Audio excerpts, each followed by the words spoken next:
김용현 계엄령 요 얘기를 해야 되는데 이게 8월 초에 방첩사, 수방사, 특전사, 사령관을 경호처장 공간에 불러다가 모임을 한 사실 이게 굉장히 지금 논란이잖아요. 김용현은 이거 정치 공세다, 선동이다 막 이런 얘기를 하고 있어요. 근데 이 사람들 한남동 모처에서 경호처 차량으로 갈아타고 출입 기록을 안 남기려고 요런 짓까지 했다는 거 아니에요? 너무 수상하지 않나요? 어쨌든 근데 이 세 사령관을 모으는 일도 없고 특히 경호처장은 그걸 모을 수 있는 권한도 없고 국방부 장관은 구두 보고를 받았다고 하지만 문서도 없고 눈치가 모르는 눈치예요. 모르는 눈치고 네. 사후에 보고를 받은 사실도 없고 무슨 내용을 했는지도 모른다는 거 아닙니까? 자, 근데 문제는 여기 모인 세 사령관, 합수부 사령관, 뭐 수방사, 특전사 이 사령관들이 방첩사령관, 이 사령관들이 사실 굉장히 계엄 국면에서 중요한 역할을 하는 사람이라는 겁니다.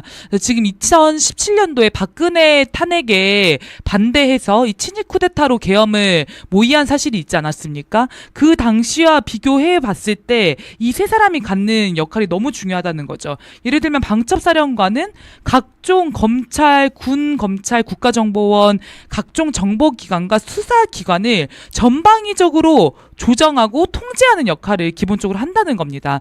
민간인에 대한 각종 수사라든지 SNS 통제, 집회 시위 통제, 그다음에 국회의원 집중 검거, 뭐 언론 대책방 가동 이런 것들을 지금의 방첩사령관이 역할을 하게 되는 그런 계획을 세웠다는 거고요.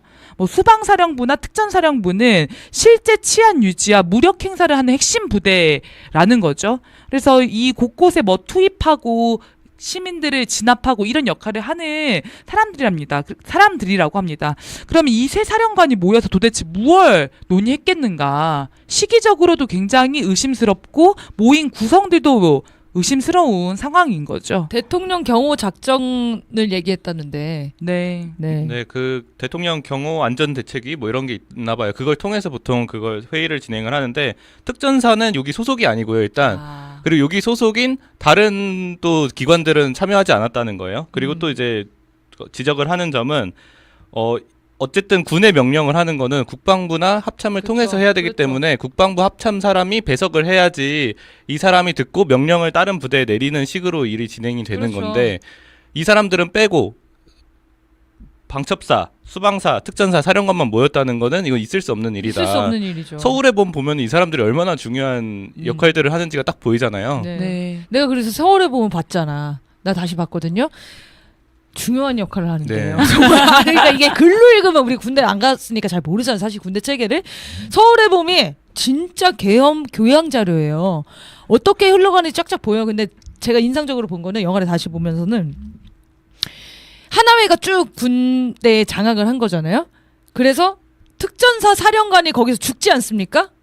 하급상이 일어나가지고 1공수랑 7공수가 그 전두환의 명령에 따라가지고 특전사령관의 명령을 듣지 않고 그 두 사단장들이 이쪽으로 보내가지고 육군 본부를 탈취하고 그렇게 계엄을 딱 한 거잖아요. 근데 너무 놀라운 게 그 공수부대 두 부대로 다 한 거예요. 그러니까 수방사가 막으려고 해도 막지 못했었는데 공수부대랑 일반 사병들이 일반 육군 부대랑 급이 다르잖아요. 그래서 이 공수부대를 잡고 있는 게 핵심이더라고요. 근데 원래 공수부대는 국민들을 대상으로 하진 않지만 이런 계엄 시기에는 가장 유능한 부대로 활동할 수 있지 않습니까? 그 특전사령관이 너무너무 중요한 위치인 거예요.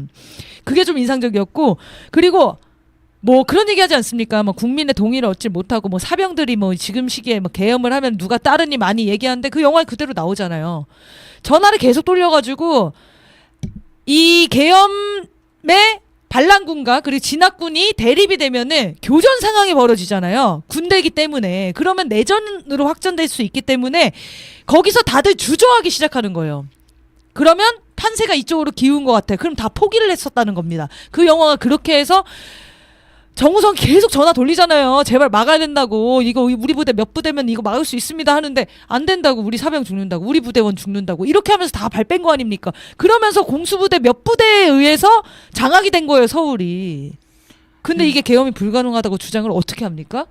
그래서 지금 보면 전두환이 군부대 내 하나회라고 하는 자기 사조직을 만들었던 것처럼 윤석열이 충안파라고 하는 군내 사조직을 만들고 계엄 모의를 지금 하고 있는 정황들이 속속히 드러나고 있는 것 같습니다. 그래서 국방부 장관 임명된 김용현이 이 관련한 사람들을 이전부터 만났던 것들, 그리고 이상민 행안부 장관이 방첩사령관 만나는 문제들, 뭐 이런 것도 계속 적발되지 않습니까? 우리가 지금 밝혀낸 충안고 출신들 굉장히 많지만 얼마나 많은 충안고 출신들이 군 요직에 더 앉혀 있는지는 더 파헤쳐 봐야 되는 부분이다, 이런 생각도 듭니다. 충안고 출신들이 요직에 앉아있지만 그 사람들을 따르는 사람들이 충안고 출신은 아니어도 되죠. 그것이 네. 하나입니다. 그게 사조직이죠.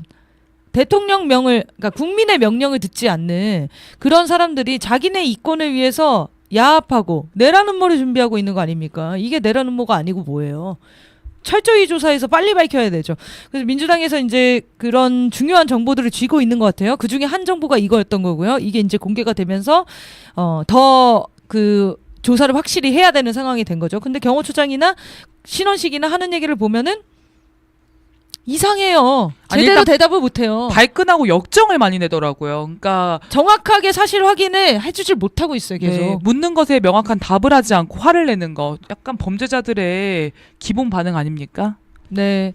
자, 그래서 더 수상한 일이 또 벌어졌습니다. 10월 1일 날 국군의 날을 임시 공휴일로 갑자기 지정을 해가지고 또 논란이 됐잖아요. 이것 때문에 초중학교는 현장학습 중간고사까지 미뤄야 되는 상황이 됐는데 엄청나게 무리한 결정이잖아요. 네, 갑자기 그렇게 지정을 했어요. 그래서 이거와 관련해서 사람들이 이런 추측을 하고 있죠. 부대 운영, 계엄 시기에 부대 운영을 연습하려고 하는 거 아닌가? 그러니까 이렇게 시급하게 임시공휴일로 지정할 이유가 없고, 말은 군인들이 좀 쉬어야 된다 이렇게 얘기를 했는데 군인들이 임시공휴일 지정된다고 쉽니까? 국민들이 쉬는 건데요. 네, 굉장히 그리고 국군의 날 행사를 준비하고 있잖아. 지금 계속 매일 재난 문자 오지 않습니까? 긴급 문자로.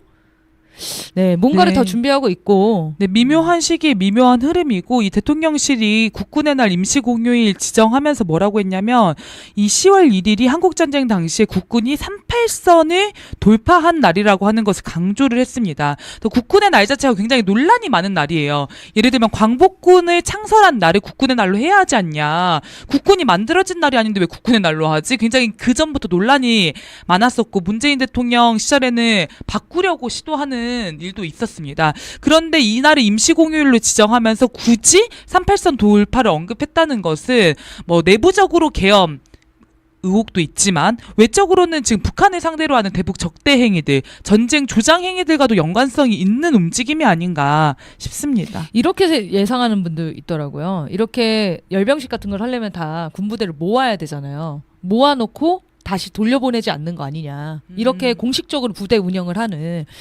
그렇게 추정하는 사람들도 있습니다. 그러니까 그 정도로 지금 계엄 정황들이 매우 근거 있게 제시가 되고 있는 것 같습니다.